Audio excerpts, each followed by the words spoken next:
Bonsoir, mes tétés feuilles, comment allez-vous? Oui, bonsoir, chef, comment ça va? Oui, ça va très bien.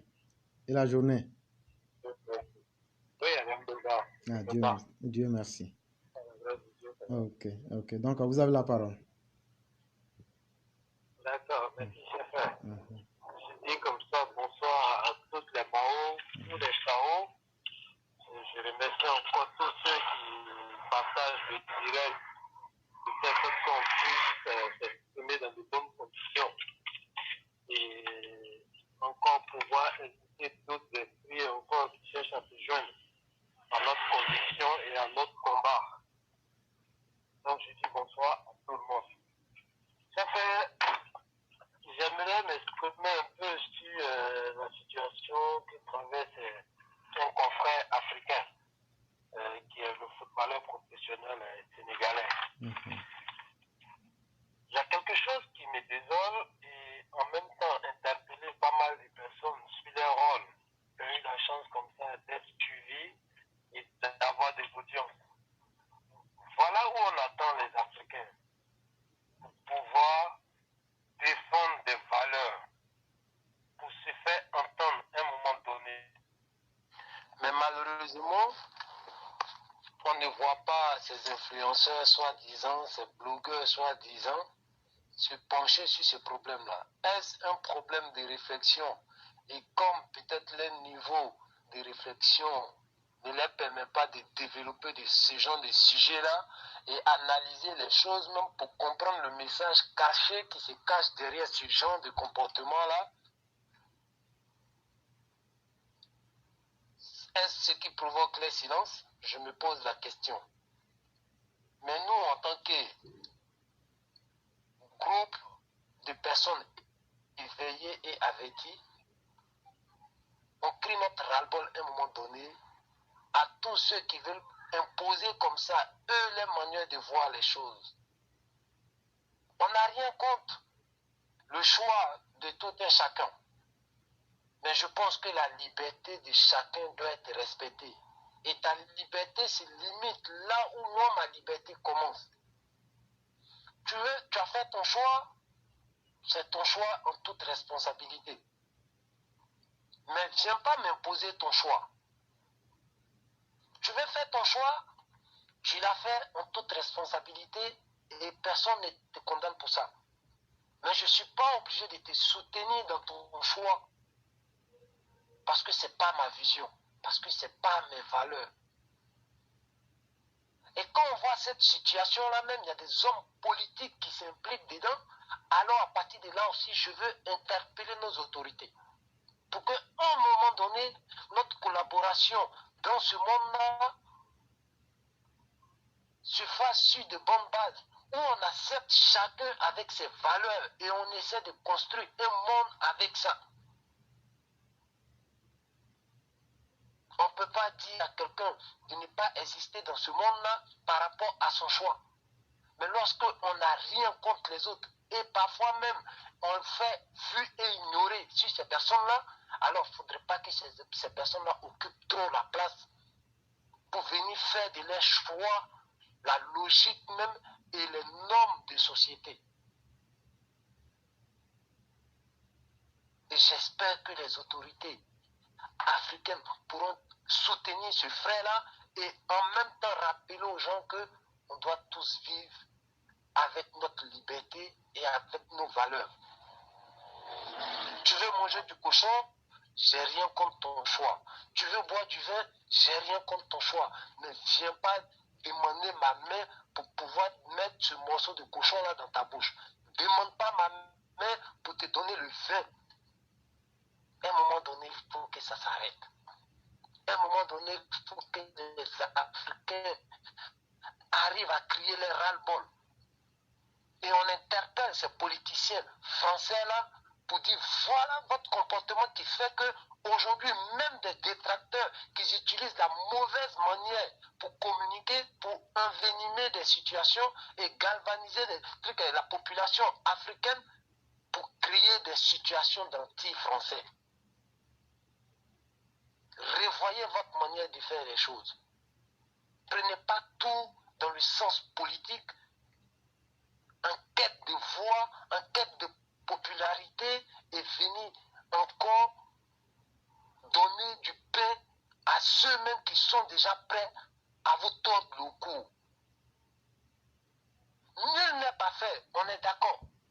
Ces personnes-là qui sont vos détracteurs ont des sujets pour pouvoir vous dénigrer. Mais venez pas les bénir dans les propagandes de haine. Chers frères, voici ce que je pouvais dire pour soutenir le frère. J'avais prévu même de faire un direct sur ça pour apporter mon soutien à ce frère-là et interpeller ceux qui ont de l'audience aujourd'hui, mais qui se limitent seulement à induire nos frères et sœurs en erreur pour les encourager dans les histoires du porta là. C'est là on a besoin de vos audiences pour encore faire entendre la voix de l'Afrique avec ses valeurs.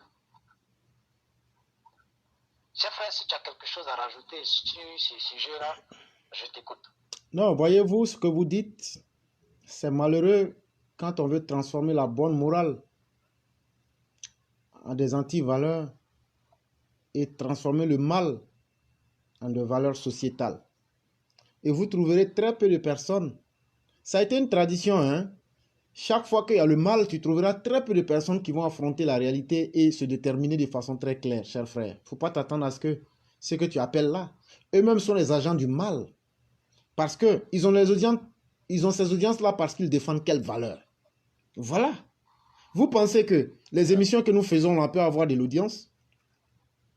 Non. Il ne faut même pas s'attendre à avoir l'audience. Parce que quand on rend les gens plus intelligents, quand on ouvre les cerveaux, ça ne plaît pas à ceux qui te disent, quand Fabrice Saounian dit que lui il a besoin d'audience et que lui fait avec les anti-valeurs. Tu penses que nos émissions que nous faisons là, tu penses qu'ils ne savent pas que c'est important comme émission? Mais ça ne les arrange pas parce que c'est l'argent. C'est le Dieu maman qu'eux ils adorent. Et au nom de ce Dieu qu'ils adorent, ils ont rendu et ils ont mis l'argent avant Dieu lui-même. Eux ne peuvent plus revenir en arrière. Voilà la réalité, chers frères. Et donc, ce que nous sommes en train de faire, c'est le combat du prophète Noé. Aujourd'hui, ce n'est pas tout le monde qui rentre dans l'arche de Noé, chers frères. Ce sont les individus qui auront tracé leur propre chemin, qui sont en harmonie avec leur propre conscience et qui sont en harmonie avec les valeurs humaines. C'est ceux-là qui rentreront dans cet arc-là. Mais moi, je le dis et je le réitère.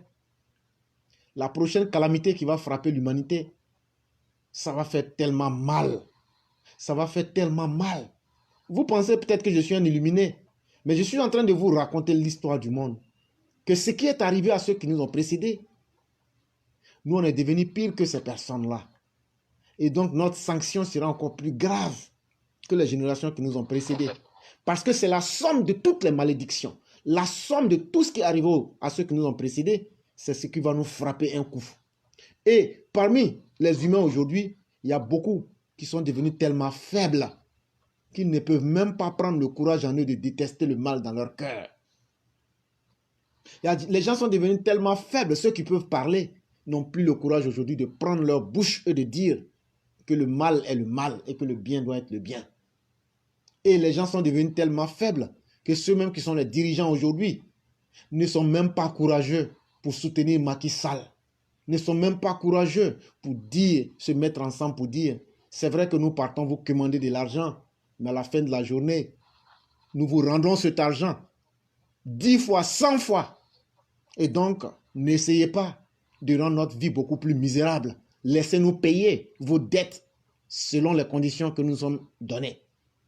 Parce que vous deveniez homosexuel ou pas, les dettes que l'Occident vous a octroyées, vous allez les payer de quelque manière que ce soit. Mais assumez un temps soit peu votre dignité en tant qu'homme. Assumez votre dignité un temps soit peu en tant qu'Africain. Aujourd'hui, l'Africain est le seul qui peut s'identifier avec des valeurs fortes. Mais aujourd'hui, au nom de l'argent, beaucoup de dirigeants africains se taisent. Ils vont faire un double jeu. Ah non, nous on n'est pas dedans. Hein. Nous on ne supporte pas l'homosexualité. Mais en arrière-plan, votre silence est la preuve de votre lâcheté. Et ça, je parle et je l'assume de la position des autorités ivoiriennes. Déterminez-vous. C'est très important. Parce que si vous ne dites rien, vous mettez votre population dans le flou. Et une population qui est dans le flou, si vous ne vous déterminez pas, c'est ce que votre député vous disait, vous ne pouvez pas être des garants des valeurs morales. Quelqu'un même qui n'est même pas courageux, est-ce que lui peut représenter la morale? Non du tout. Donc voilà la problématique. Et qu'est-ce qui fait qu'il manque du courage, cher frère? Tu vois, dans la vie, il y a deux choses qui peuvent amener un homme à manquer de courage. La première, quand j'ai besoin de quelque chose que toi tu as, ça va faire que je vais transformer ma nature pour te plaire. Ou bien dans un deuxième temps, toi tu as quelque chose. Lorsque tu me le donnes, cette chose-là, la donne, pardon, et que j'ai peur que tu m'arraches ce que tu m'as donné, ça va faire que je change ma condition. Mais aujourd'hui, l'Africain, le noir, qu'est-ce que nous avons à perdre? Si nous perdons encore le minimum d'identité qui nous reste, et sur cette base-là, que l'humanité essaie de nous respecter. Nous sommes les plus... Excuse-moi si je peux rajouter troisième option qui est ce que tu viens de dire, mais moi j'appelle ça en un mot, ou bien ils adhèrent même à ce qu'on veut nous imposer comme une anti-valeur. Mais on dit que qui ne dit rien consent. C'est aussi simple que ça. Exactement. Quand il y a quelque chose là, tu ne dis rien là. Quand on regarde là, c'est que tu es d'accord avec. Or, l'attitude des autorités ivoiriennes là sur l'homosexualité là, c'est pas clair. Moi, je l'assume aujourd'hui, je le dis. L'attitude du gouvernement Ouattara sur l'homosexualité là, c'est pas clair.